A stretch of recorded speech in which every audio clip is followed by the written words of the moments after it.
You walking around with a gun right now, pulling it out. I'm tired of this here. Come inside. Fight.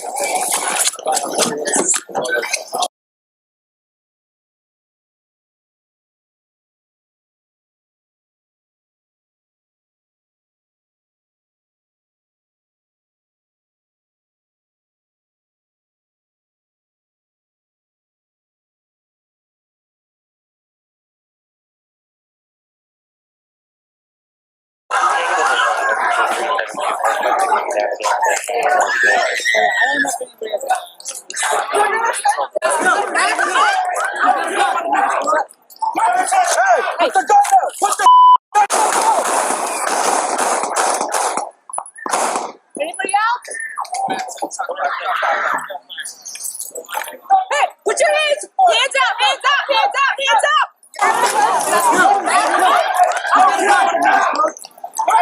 Hey, put the gun down! Put the gun down! Hello everyone, it's Dr. Vasquez, your doctor in criminal justice, bringing you another video on criminal justice topics. So you just saw a video of a 25-year-old black male being shot and killed by the Tucson Police Department. But how did we get here? All right, so on the night of August 19, going into the early hours of August 20th, so it was Friday night going to Saturday morning, around 3:30 hours, the local police department got a phone call that the fight had broken out. Someone was waving a gun. Police officers show up on scene. They start talking to the complainant. As they're talking to the complainant, you can hear on the video that there's like, hey, a fight is breaking out. Fight's breaking out. People start running out. Police officers are standing by. They see everybody running out. Then they lock eyes on an individual that has a weapon on their person. You can see from the video repetitive times they say, hey, go ahead, put your weapon down. Go ahead, put your weapon down.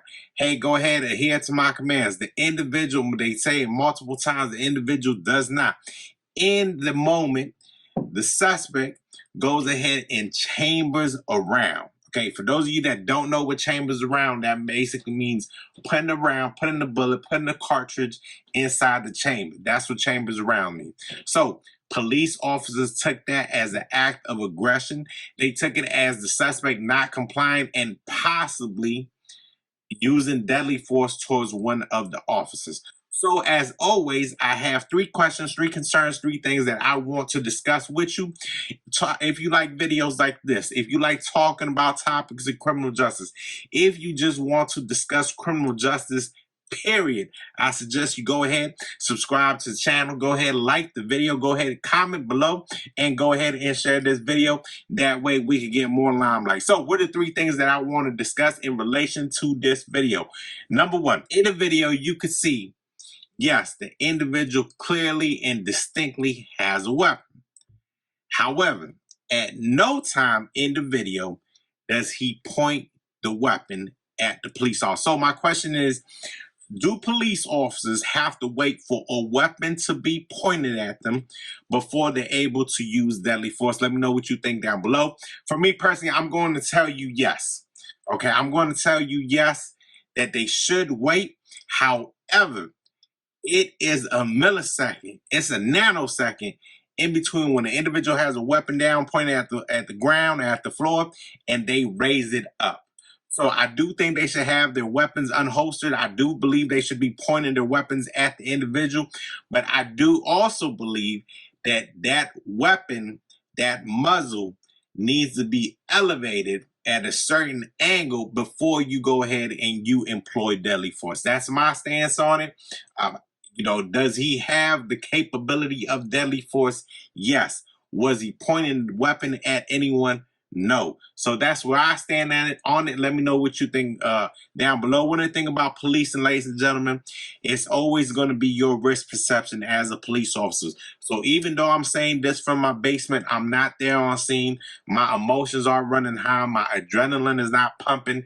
I don't have people running out here screaming and things of that sort. So again, understand that when we're having these conversations, my perception, again, is going to be different than that police officer that's on the ground. All right, ladies and gentlemen, so the second thing that I want to discuss with you is how many times do these officers need to discharge their weapon? So you can see in the video that they're issuing commands. He's not adhering. He chambers the weapon, and then that's when officers take that as a threat and they start to shoot, right? But as soon as they start shooting, he also turns his back to the officers. Like literally, he turns his back to the officers.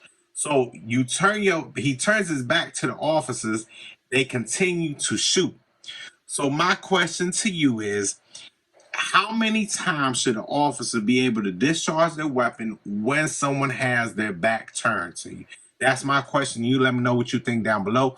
For me, I'm going to say none at all. I'm going to be honest with you. Once I see that you're no longer posing a threat to me, to the community, to my fellow officers, then there's no need for me to keep shooting at you, right? Especially if I was already facing you. We've already shot you 2 to 3 times. Now you have your back to us.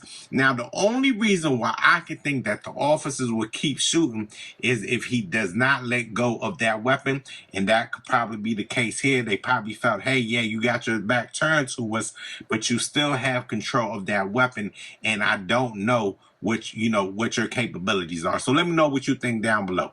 All right. And the last thing I want to discuss is police officers responding to whether it be bars. This was a hookah lounge, whether it be a nightclub. Is that the responsibility of a police department? And just hear me out.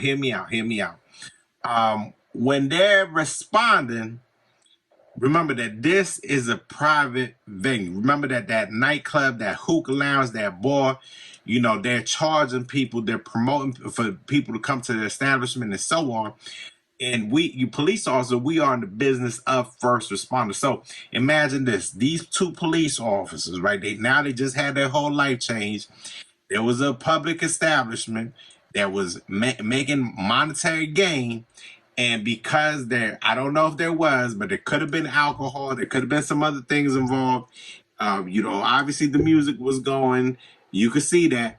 But remember, they're responding to an establishment that's obtaining money, right, for a business, for a profit. But here we go and we start calling government services to arrive to quell a dispute, right? So let me know what you think below. Let me know if you think that is a police department's job. Is that security? Is that private security? Is that armed security, right? Let me know what you think down below. All right, everybody, that's our video for today. Thank you so much. Take care of each other, protect each other, love each other, and I'll see you on the next video. Thanks.